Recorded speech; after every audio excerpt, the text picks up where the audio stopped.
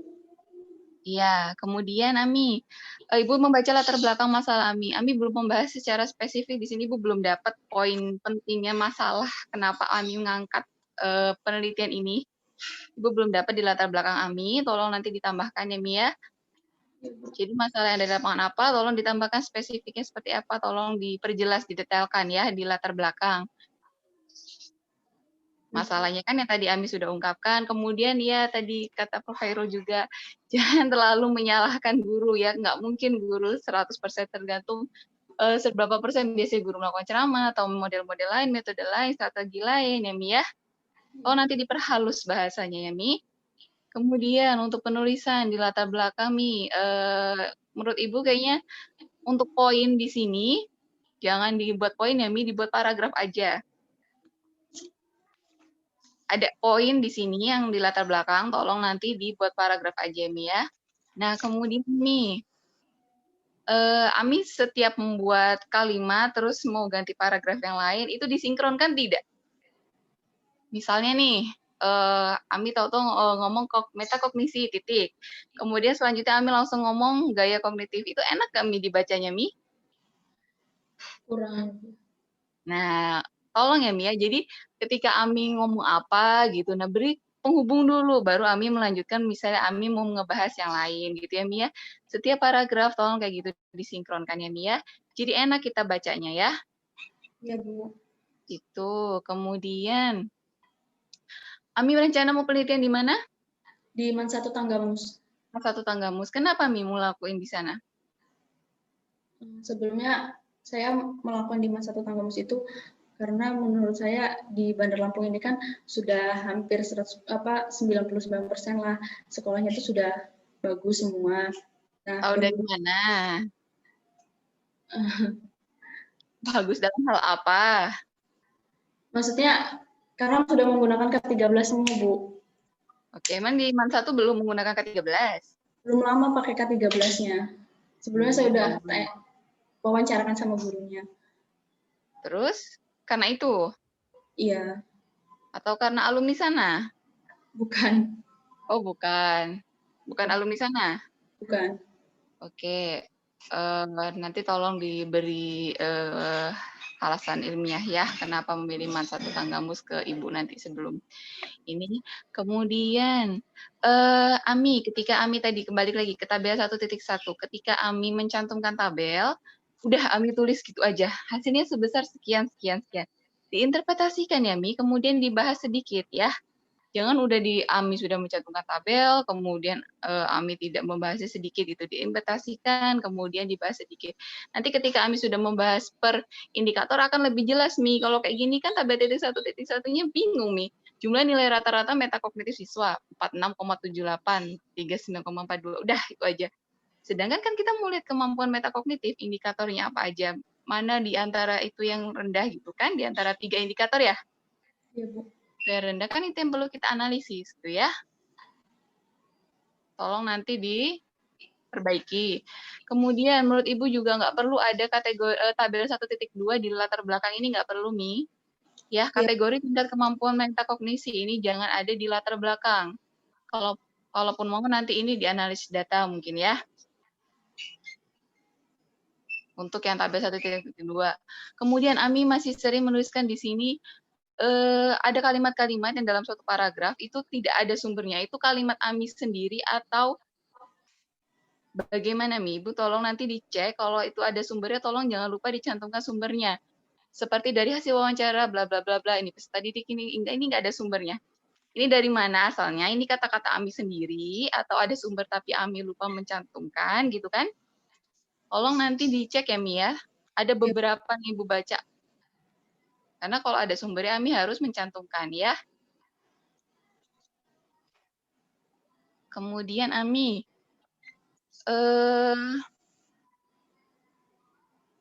nah di sini di latar belakang Ibu masih melihat banyak pengertian Ami ya. Ami sudah melihat teori-teori relevan, tapi masih banyak tentang pengertian model, pengertian set, tapi tolong lebih fokus juga ke hasil penelitian yang relevan nih, terkait dengan penelitian yang Ami akan angkat, ya. Tambahkan terkait semua variabel. Kemudian Ibu belum melihat novelty-nya, keterbaruan dari penelitian Ami. Ami yakin penelitian ini belum pernah dilakukan sebelumnya? Sebelumnya di pendidikan biologi ini belum pernah menggunakan gaya kognitif, Bu. Belum pernah menggunakan gaya kognitif. Iya. Nah, Ami kalau memang belum ada sebelumnya, tolong dipertegas ya novelty-nya keterbaruan penelitian ini apa di latar belakang Ami ya. Baik, Bu. Tambahkan hasil penelitian relevan juga, kemudian keterbaruannya apa gitu ya, terkait dengan semua variabel. Jadi jangan terlalu banyak teori-teorinya ya.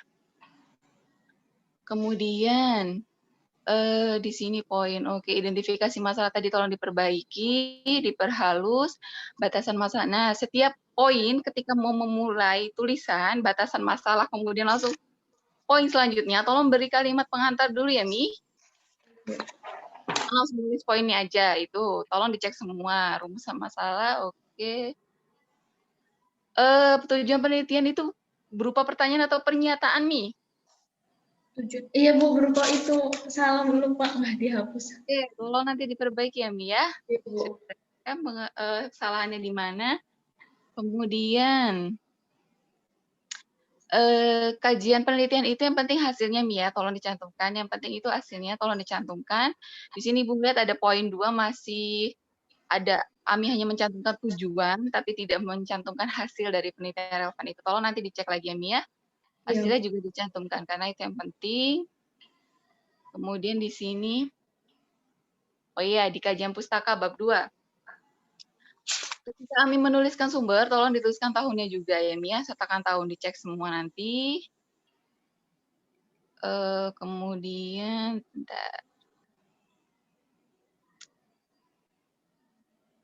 Ibu masih baca tipe-tipe wajar ya, salah masih, nanti tolong diperbaiki. Kemudian, ketika misalnya poin itu 1, pengetahuan kognisi, langsung di bawahnya lagi ada subpoinnya lagi 1 lagi, itu benar nggak, Mi? Benar nggak bicara penulisan seperti itu?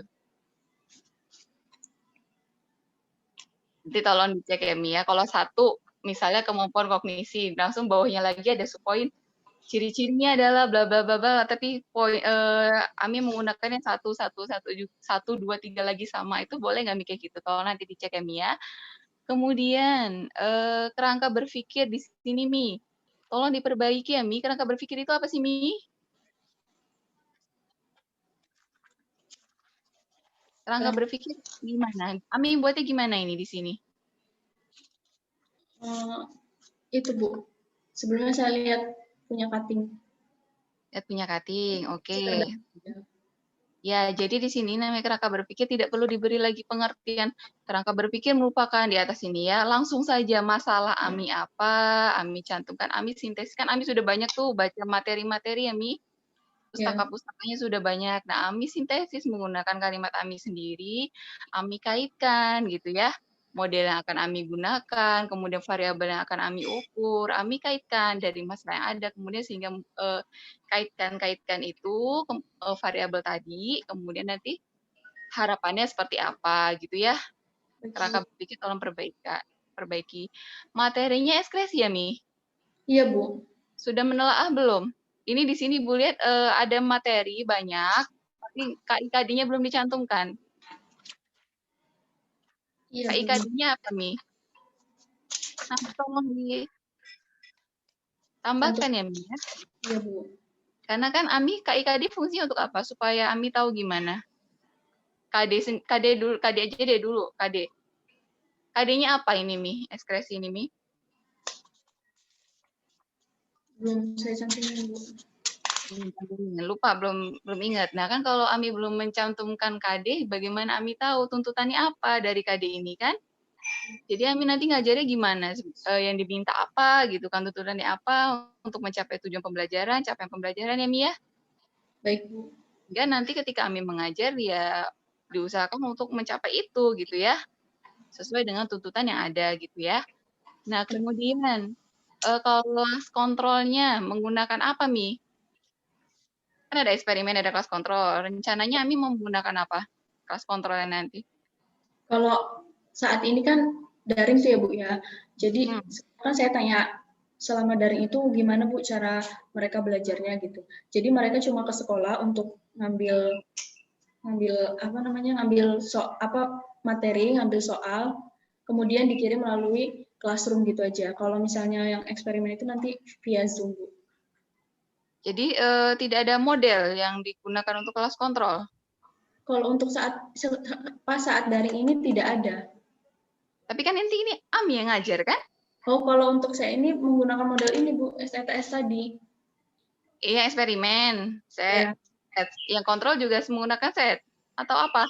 Tidak, nggak menggunakan apa-apa. Kayak biasanya gitu Bu. Biasanya itu apa?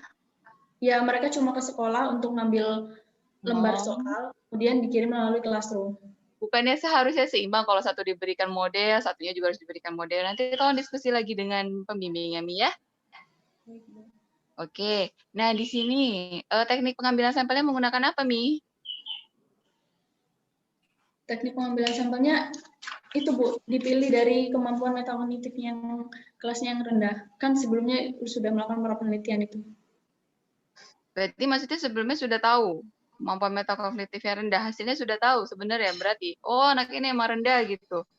Sudah Enggak, tahu Mas. kelas ini. Dari nilai rata-rata kelas ini Bu, setelah penelitian sebelumnya. Berarti yang kelas eksperimen itu yang kemampuan metakognitifnya yang paling rendah. Ya. Nanti digunakan untuk meningkatkan gitu. Iya, Bu. Sedangkan yang kelas kontrol? Tetap menggunakan metode sebelumnya. Iya. Dibedakan juga kemampuan metakognitif yang tinggi gitu atau tidak? Atau bagaimana itu kalau yang kelas kontrol? Ya, Bu Anabis, Bu. Waktunya. Nggih, Pak. Ya, nanti tolong diinikan lagi. Nggih, Pak. Ya, tolong nanti ini lagi ya, diperjelas lagi ya, Mi ya. Oke. Ya di sini bentar. Kisi-kisi, tolong dibuat ya, Mi ya, untuk instrumen penelitian. Tolong dibuat. Kemudian di sini Ami baru hanya menampilkan wawancara, tapi dia untuk pra penelitian. Nanti saat penelitian Ami melakukan wawancara atau tidak, di sini belum dituliskan. Sebenarnya kan yang penting untuk penelitiannya nanti. Kemudian dibuat pedoman wawancaranya ya, Mi. Oke. Kemudian untuk prosedur dibuat secara umum aja, kemudian definisi operasional tolong ditambahkan. Untuk statistik sepertinya kalau untuk melihat interaksi itu ada yang lebih simpel ya. ANOVA itu nanti bisa tanyakan Pak Freddy. Itu mungkin nanti selebihnya nanti bimbingan aja dengan Ibu setelah kita di luar ini ya. Mungkin itu saja Pak dari saya. Mohon maaf Pak. Terima kasih. Assalamualaikum warahmatullahi wabarakatuh. Waalaikumsalam warahmatullahi wabarakatuh. Terima kasih banyak Bu Nur Hidayah ya. Itu Saudara Amiratur Rodiah ya. Saya tidak perlu komentar ya, tapi yang pasti bahwa masukan itu banyak untuk saudara pertimbangkan atau saudara ikuti jalan pikirnya agar saudara dalam menulis karya ilmiah lebih baik ya. Baik, Pak.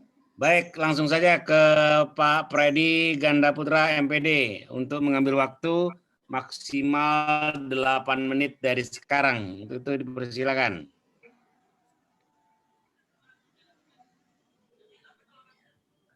Pak Freddy katanya mboten enten lho, Prof. Pak Freddy enggak? Hah? Pak Freddy mboten balik. Mboten. Langsung pembimbing 2, Prof. Nah, ya, langsung ke Bu Aryani. Ya, Dwi Kusuma Wardani. Dalam waktu sama 8 menit. Baik, Prof. Terima kasih banyak kepada Ketua Sidang, Bapak Prof. Dr. Khairul Anwar. Terima kasih kepada Bu Nur Hidayah dan Pak Akbar Handoko. Assalamualaikum warahmatullahi wabarakatuh. Waalaikumsalam warahmatullahi wabarakatuh. Sebelumnya selamat kepada Amiratul Rosidah. Pada Ami sudah sampai pada tahap seminar proposal. Oke, banyak sekali ya masukan dari Bu Nur Hidayah tadi terkait proposalnya Ami. Nanti kita akan perbaiki step by step kembali masukan-masukan tersebut yang sudah dicatat oleh Pak Akbar, dan Ami juga bisa melihat ini lewat YouTube kembali, dan saya rasa Ami juga punya catatan-catatan kecil terkait masukan-masukan dari Bu Nur. Nanti kita sama-sama perbaiki. Kemudian saya mau nanya dulu nih, alur cerita dari Ami nanti buat penelitian itu gimana sih nih? Pertanyaan Alur. Sebelumnya saya melaksanakan penelitian itu kan di Mat 1 Tanggamus. Saya sebelumnya saya udah pernah menghubungi dengan ibu guru biologinya. Nanti kemudian insya Allah nanti saya ke sana lagi terus menanyakan tentang, bukan nih, maksud saya nanti nih cara kamu di sana itu nanti ada berapa kelas, kemudian kelas ada 2 kelas Bu, ada 2 kelas. Itu menentukan kelasnya bagaimana? Dengan menggunakan apa? Oh, sebelum tadi menggunakan ini Bu, nilai kemampuan metakognisi yang rendah berdasarkan hasil prapenelitian yang saya lakukan. Bukan itu, maksud saya kamu menentukan kelas, misalnya di dalam sekolah itu ada berapa kelas? Oh, di dalam sekolah itu hanya terdapat 2 kelas, kelas 11 MIPA 1 dan MIPA 2. Apakah hanya 2 kelas itu ya, Nia? Iya Bu, hanya 2 kelas. Kemudian berarti kamu menggunakan teknik pengambilan sampelnya apa?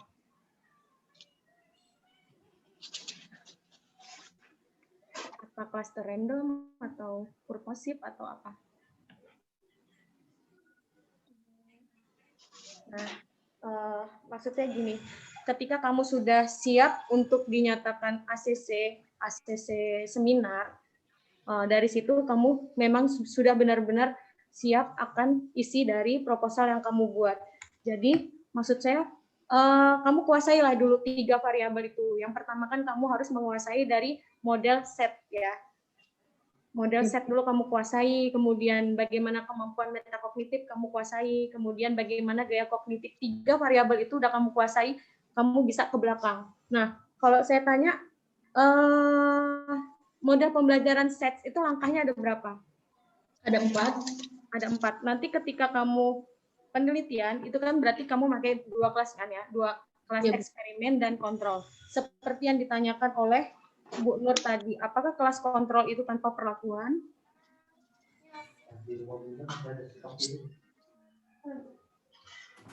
Ya, Mi, apakah di kelas kontrol itu ada perlakuan? Tidak ada. Tidak ada. Sebenarnya bukan tidak ada ya, Mi. Jadi pada saat kamu nanti kamu sudah pra penelitian kemarin saya sempat nanya sama Mimi, bagaimana pada saat pra penelitian kamu ada berapa guru biologi di sana? Kata kamu ada berapa, 1 atau 2 ini kemarin nih? Ada 2. Ada 2. Apakah kamu wawancara semua?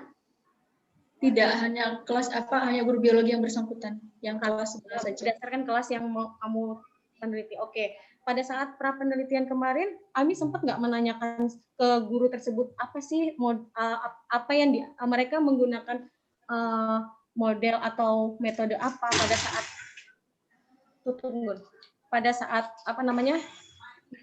pada saat kamu pra kemarin, kamu menanyakan nggak?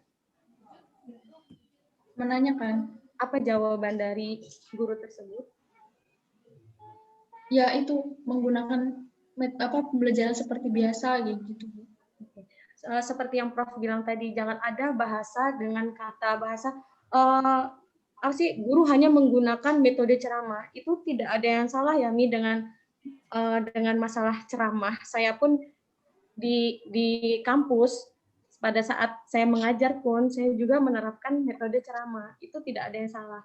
Mungkin dengan cara bahasa yang baik dan benar itu menjadi sebuah kata yang baik, walaupun emang di sana menggunakan walaupun di sana menggunakan metode ceramah, tetapi dengan menggunakan bahasa yang baik dan benar, sehingga di proposalnya Ami Jangan ada bahasa guru hanya menggunakan ceramah saja gitu. Nah, kemudian benar sih, saya rasa di sana dari guru di sana mungkin nggak cuman nggak cuman ceramah aja, mungkin mereka menggunakan model pembelajaran lain, mungkin yang model yang lama. Nah, seandainya mereka menggunakan model kan bisa dimasukkan ke dalam kelas kontrol tuh. Jadi sebagai pembanding kamu di kelas eksperimen kamu menerapkan perlakuan kamu menggunakan model set, sedangkan yang si kontrol menggunakan model yang sudah model atau metode pembelajaran yang pernah dilakukan oleh guru tersebut, ya enggak? Jadi bukan berarti di kelas kontrol itu tidak menggunakan tanpa perlakuan sama sekali gitu ya. Kamu bandingkan, jadi kayak kamu bandingkan loh sebelumnya guru itu menggunakan apa di sekolah itu. Nah, kamu masukkan di kelas kontrol, sedangkan yang di eksperimen itu kamu terapkan si model yang mau kamu ajukan itu, yang kamu teliti ini sekarang. Kan kamu kemarin saat pra itu, yang namanya pra penelitian kan kamu mencari masalah apa sih yang ada di sana, ya nggak? Iya, Bu. Nah, kamu mencari masalah sehingga kamu mencari ide gimana sih caranya solusinya untuk memecahkan sebuah masalah yang ada di sekolah tersebut. Misalkan ya, salah satu yang kamu gunakan adalah ternyata di sana belum menggunakan model set ini. Nah, kamu berpikir kan, saya ingin ketika model ini saya terapkan di sekolah dapat meningkatkan metakognitifnya, ya enggak? Ya, itu kan sebuah solusi. Nah, kalau dari kemampuan metakognitif, indikatornya ada berapa nih? Ada 3, Bu. 3 itu apa aja? Saya menggunakan komponen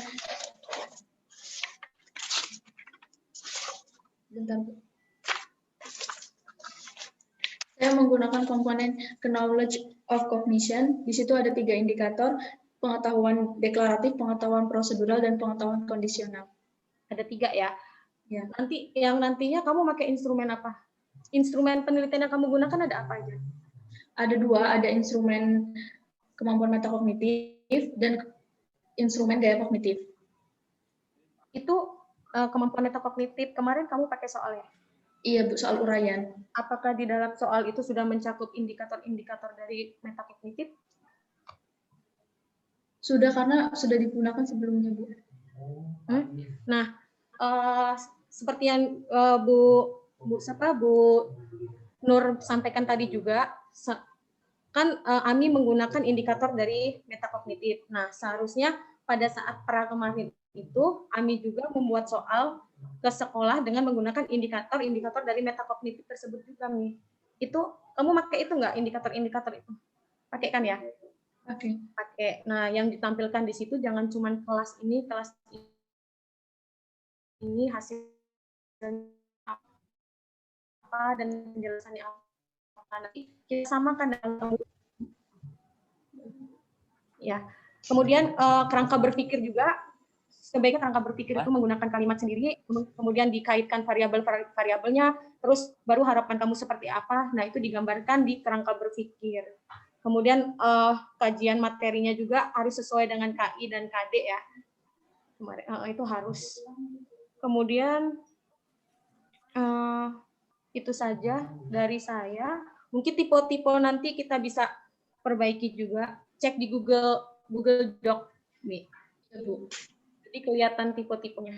Atau saling mengoreksi dengan teman kamu kan, sambil main, sambil koreksi-koreksian proposal gitu kan. Itu lebih baik kayaknya, mainnya faedah. Oke. Buat kedepannya lagi kita perbaiki step by step, nanti kita bimbingan lagi. Oke, dari saya mungkin sekian. Terima kasih banyak. Saya kembalikan kepada Prof. Terima kasih, Prof. Assalamualaikum warahmatullahi wabarakatuh. Waalaikumsalam warahmatullahi wabarakatuh. Terima kasih Bu Aryani ya. Nanti dilanjutlah dengan bimbingan ya. Saudari Amirotur ya, Rodiah. Itu kalau memang metakognisi itu memang mau tidak mau berkaitan dengan metode ceramah. Karena kaitannya dengan penjelasan-penjelasan, pemahaman. Namun demikian sekali lagi bahwa kalau kita baca taksonomi Bloom, teori hasil belajar itu 3, kognisi, afeksi, dan psikomotor. Artinya dalam bulatan itu 3 itu.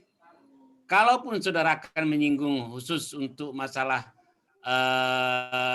kognisi semata, ya bisa-bisa saja, tapi sekali lagi tidak bisa dipisahkan ya.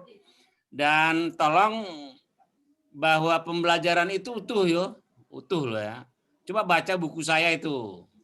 Udah baca belum? Belum, Prof. Halo? Udah baca Belum. belum? Belum, Prof. Nah, baca dulu lah. Baik. Baca teori-teori pembelajaran. Ada lagi hakikat manusia itu yang belajar itu untuk menghasilkan manusia utuh. Ya, tidak bisa diparsialkan seperti itu. Entoh diparsialkan, bisa dibedakan tapi tak bisa dipisahkan ya. Tapi sekali lagi baca teorinya ya. Kemudian yang kedua, saudara juga harus melampirkan, harus membahas masalah kaitannya dengan agama ya. Walaupun saudara sarjana pendidikan biologi, harus juga paham kaitannya dengan agama, kaitannya dengan ayat ya. Ya, tanya ke Google lah, ke Mbak Google. Nggak usah tanya ke pembimbing, tanya ke Mbak Google. Ya. Ini kaitannya dengan Al-Qur'annya, ayatnya apa gitu ya.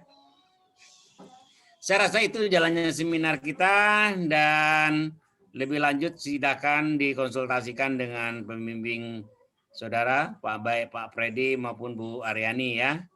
Dan itu terdokumen oleh Pak Akbar, dicatat oleh Pak Akbar itu, hal-hal yang penting. Saya rasa itu jalannya seminar kita. Tidak ada tambahan? Sudah, Prof. Ya, kalau tidak ada tambahan, mari kita akhiri seminar ini dengan sama-sama membaca hamdalah. Alhamdulillahirrahmanirrahim. Assalamualaikum warahmatullahi wabarakatuh.